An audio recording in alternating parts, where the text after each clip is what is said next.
நீங்கள் பயந்துடாதீங்க. அப்போது slow down ஆகி கொஞ்சம் சைடில் கேர்ஃபுல்லாக சைடில் வண்டியை கொஞ்சம் ஸ்லோ டவுன் ஆகி நிறுத்திட்டு அவங்க கண்ணை பார்க்காதீங்க.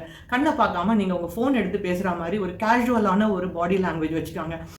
நம்ம வீட்டை விட்டு வெளியே எந்த வேலைக்கு போனாலும் சமூக டாக்ஸ், தெருக்களில் டாக்ஸ் இருக்க தான் போகிறாங்க. நமக்கு அந்த டாக்ஸை எப்படி ஹேண்டில் பண்ணுறதுன்னு தெரிஞ்சிருந்ததுன்னா எந்த பிரச்சனையும் இல்லாமல் நம்ம வேலையை முடிச்சுட்டு வீட்டுக்கு நிம்மதியாக வந்து சேரலாம்.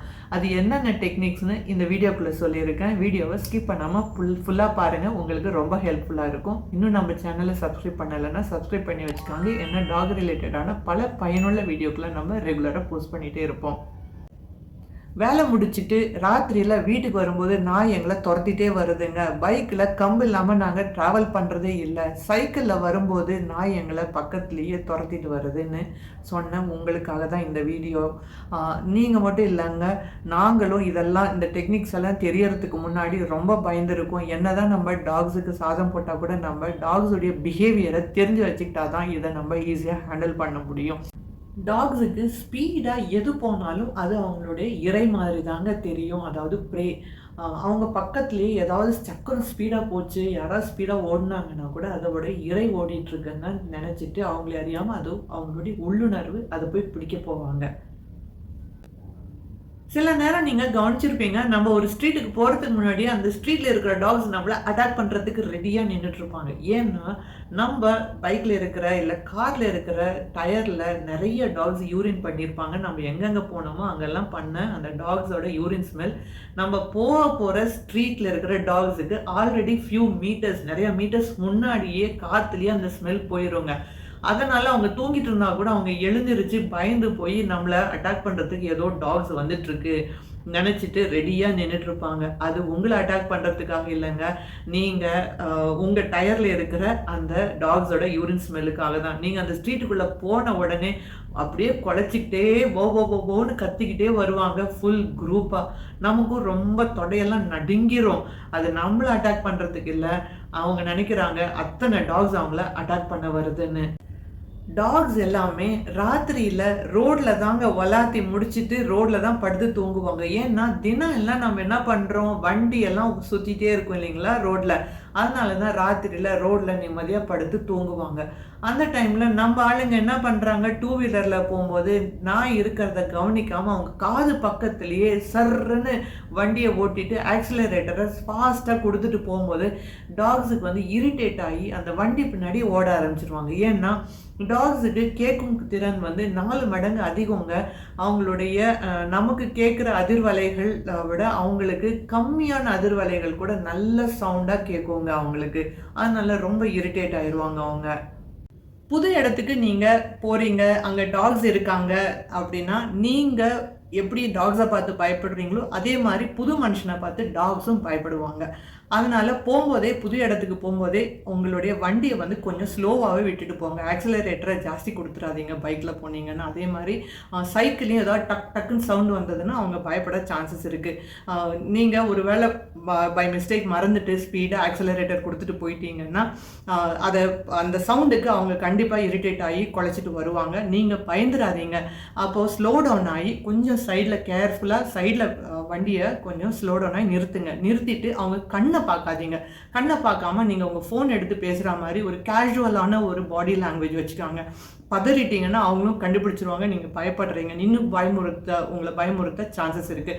அதனால் நீங்கள் கேஷுவலாக தெரிஞ்ச டாக் கிட்ட பேசுகிற மாதிரி என்னடா அப்படின்னு கேஷுவலாக பேசுங்க. என்னடா டாமி ஜிமின்னு நமக்கு தெரிஞ்ச மணி அப்படிங்கிற பேரை நீங்கள் சொல்லிட்டீங்கன்னா அவங்க வந்து அவங்களும் கேஷுவல் ஆயிடுவாங்க. அதாவது அவங்களுக்கு தெரியணும் இந்த வண்டி சவுண்டும் இந்த மனுஷனுடைய ஸ்மெல்லை வந்து அவங்க மைண்டில் ரெஜிஸ்டர் பண்ணிப்பாங்க. இவங்க வந்து நம்மளை ஹார்ம் பண்ண மாட்டாங்கங்கிறத நீங்கள் புரிய வைக்கிறதுக்கு தான் அந்த சைடுக்கு வரணும். சைடுக்கு வந்து அவங்க கிட்ட பேச சொல்றது. ஒருவேளை நீங்க கோவப்பட்டுட்டீங்கன்னா அந்த கோபம் வந்து உங்க உடம்புல அந்த ஸ்மெல்லையே தெரிஞ்சிடும் அவங்களுக்கு. என்ன நம்மளை பார்த்து கோவப்படுறாங்களா, அப்ப நீயா நானான்னு அவங்களும் சண்டைக்கு நிற்கிறதுக்கு வாய்ப்புகள் அதிகங்க. நம்ம வந்து நம்மளை காப்பாற்றிக்கிறது ரொம்ப முக்கியம் இல்லைங்களா அந்த இடத்துல. அதனால நம்ம சைலண்டா போறது தான் நல்லது நமக்கு. அப்புறம் அப்புறம் நீங்கள் கையில் கண்டிப்பாக பிஸ்கெட்ஸ் கேரி பண்ணுங்கள். புது இடத்துக்கு போகும்போது அந்த பிஸ்கெட்ஸை வந்து நீங்கள் போட்டுட்டீங்கன்னா அவங்க உங்களை பார்த்ததும் உங்கள் ஸ்மெல்லும் உங்கள் வண்டி சவுண்டுக்கும் இந்த மனுஷன் நம்மளை ஹார்ம் பண்ண மாட்டாங்க, ஹர்ட் பண்ண மாட்டாங்க, அடிக்க மாட்டாங்கன்னு அவங்க மைண்டில் வச்சுப்பாங்க. எப்போவுமே உங்களுக்கு ஃப்ரெண்டாக ஆயிடுவாங்க. இந்த விஷயத்தை வந்து நீங்கள் ட்ரை பண்ணி பாருங்கள். அதே மாதிரி இது எவ்வளோ ஹெல்ப்ஃபுல்லாக இருக்குன்னு எனக்கு இருந்துச்சுன்னு கீழே கமெண்ட்டில் சொல்லுங்கள். இப்போது நீங்கள் ஒரு இடத்துக்கு டெய்லி வேலைக்கு போயிட்டுருக்கீங்க, அங்கே டாக்ஸ் இருக்குது, அவங்கள பார்த்தாலும் பயமாக இருக்குது. இல்லை வீட்டை விட்டு வெளியே வந்தாவே நான் டாக்ஸ் கிட்ட கம்ஃபர்டபுளாக இல்லைங்க, நிறைய டாக்ஸ் இருக்குது, எனக்கு பயமாக இருக்குன்னா கவலைப்படாதீங்க. இனிமேல் நீங்கள் எப்போவுமே டாக்ஸுக்காக பிஸ்கெட்ஸ் கேரி பண்ணுங்கள். உங்கள் வீட்டு பக்கத்தில் இருக்கிற டாக்ஸ் ஆகட்டும், இல்லை நீங்கள் டெய்லி போகிற ரூட்டில் டாக்ஸ் இருந்தாங்கன்னா ஒரு 5 டேஸ்க்கு நம்ம சொல்கிற இந்த எக்ஸ்பெரிமெண்ட்டை செஞ்சு பாருங்கள். 5th டே 6th டேலேருந்து நீங்களும் டாக்ஸோட கம்ஃபர்டபுள் ஆயிடுவீங்க. அது எப்படின்னா, நீங்கள் பிஸ்கெட்ஸ் கேரி பண்ணிட்டுருக்கீங்கல்ல டாக்ஸுக்காக, அதை நீங்கள் கூட்டமாக டாக்ஸ் உக்காந்துட்டு இருக்கும் போது அவங்கக்கிட்ட இருந்து ஒரு 5-6 அடி தள்ளி பிஸ்கெட்ஸை போடுங்க. போட்டுட்டு டாமி உங்களுக்கு பிடிச்ச நேம் வைங்க. அவங்களுக்கு என்ன பேர் ஆல்ரெடி அந்த ஏரியா ஆளுங்க வச்சுருந்தாங்கன்னா கூட நீங்களாக ஒரு உங்களுக்கு பிடிச்ச பேர் வைங்க. மணி, டாமி, ஜிம்மி, ஜூலி அப்படின்னு உங்களுக்கு பிடிச்ச டாக்ஸ் பேரை வச்சுட்டு கூப்பிடுங்க. அப்படின்னு சொல்லிட்டு, என்னடா சாப்பிட்டுட்டீங்களா, என்னடா பண்ணிட்டு இருக்கீங்க, கூட்டம் போட்டு பேசிட்டு இருக்கீங்களான்னு கேஷுவலாக அவங்கள பார்த்து பேசுங்க. கண்ணை பார்க்காதீங்க, ஆனால் கேஷுவலாக பேசிட்டு பிஸ்கெட்ஸை போட்டுருங்க. இந்த எக்ஸ்பெரிமெண்ட்டை நீங்கள் வந்து 1st டே பண்ணணும், 2nd டே, 3rd டே, 4th டே, 5th டே 5 டேஸ் நீங்கள் பண்ணிகிட்டே இருக்கணும். அவங்க சாப்பிடணும்னு எக்ஸ்பெக்ட் பண்ணாதீங்க. ஆனால் ஒரு 5-6 டேஸ்க்கு அப்புறமா தானாக அவங்க உங்களை அக்செப்ட் பண்ணிக்கிட்டு உங்கள் பிஸ்கெட்ஸை சாப்பிட ஆரம்பிச்சிருவாங்க. ஒருவேளை நீங்கள் இந்த மாதிரி எக்ஸ்பெரிமெண்ட் பண்ணும்போது அந்த டாக்ஸு 1st டே 2nd டேலேயே வந்து வாங்கிட்டாங்கன்னு எனக்கு கண்டிப்பாக கீழே கமெண்ட்டில் சொல்லுங்கள். இன்னும் கூட ஒர்க் ஆகலைன்னா, எனக்கு எத்தனை நாள் ஆனாலும் அந்த நீங்கள் சொன்ன ட்ரிக்ஸ் எனக்கு ஒர்க் ஆக மாட்டேங்குதுனாலும் கீழே கமெண்ட்டில் சொல்லுங்கள். அதுக்கான சொல்யூஷனையும் நம்ம கண்டுபிடிச்சிடலாம். இன்னொரு ட்ரிக்ஸ் ஒன்று ஞாபகம் வச்சுக்காங்க. நீங்கள் எப்போவுமே டாக்ஸ் இருக்கிற ஏரியாவில் டாக்ஸை பார்த்து பயந்துட்டீங்க, அது உங்களை பார்த்து பயந்து உங்ககிட்ட கடிக்கிற மாதிரி வந்ததுன்னா, நீங்கள் கீழே குனிகிற மாதிரி குனிஞ்சு ஒரு கல் எடுக்கிற மாதிரி ஆக்ஷன் பண்ணலாம். ஆக்ஷன் பண்ணிங்கனாவே போதும், அவங்க பயந்துருவாங்க. கண்டிப்பாக கல் எடுத்து போட்டு அவங்கள ஹார்ம் பண்ணிடாதீங்க. ஏன்னா அவங்களுக்கு அடிப்பட்டா பார்த்துக்கிறதுக்கு யாரும் இல்லைங்க. அவ்வளோதான், புழு வச்சு செத்துட்டு போயிடுவாங்க. இதை நம்ம மைண்டில் வச்சுக்கிட்டு கீழே குனிஞ்சிருங்க போதும். இதுக்கும் மேலே நீங்கள் என்னென்ன ட்ரிக்ஸ் எல்லாம் ஃபாலோ பண்ணுறீங்கன்னு எனக்கு கண்டிப்பாக கீழே கமெண்ட்டில் சொல்லுங்கள். நம்ம வீடியோ பார்க்குற நிறையா பேருக்கு இது ரொம்ப ஹெல்ப்பாக இருக்கும், எனக்கும் ஹெல்ப்பாக இருக்கும்.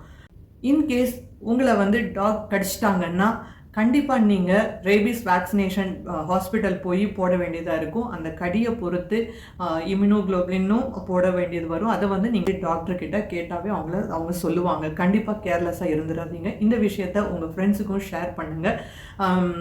டாக்ஸை வந்து அதிகமாக இருந்தாங்கன்னா கண்டிப்பாக அவங்களுக்கு ஒரே தீர்வு வந்து சரியான தீர்வுன்னா அனிமல் பர்த் கண்ட்ரோல் பண்ணணுங்க. அதையும் சரியான அவங்களும் பாதுகாப்பான இடத்துக்கு தான் நம்ம அனுப்பி பண்ண வைக்கணும். அவங்கள அன்சேஃபாக வைக்க முடியாது. அதே மாதிரி நம்மளும் அன்சேஃபாக இருக்க முடியாது. இந்த விஷயத்தை பற்றியும் நம்ம ஒரு ஸ்ட்ராங் ஹியூமனாக இருந்து சால்வ் பண்ணணும்னு நான் உங்ககிட்ட கேட்டுக்கிறேங்க. இவ்வளோ நேரம் இந்த வீடியோ பார்த்து உங்கள் அனைவருக்கும் ரொம்ப ரொம்ப நன்றிங்க. தேங்க்யூ ஃபார் வாட்சிங்.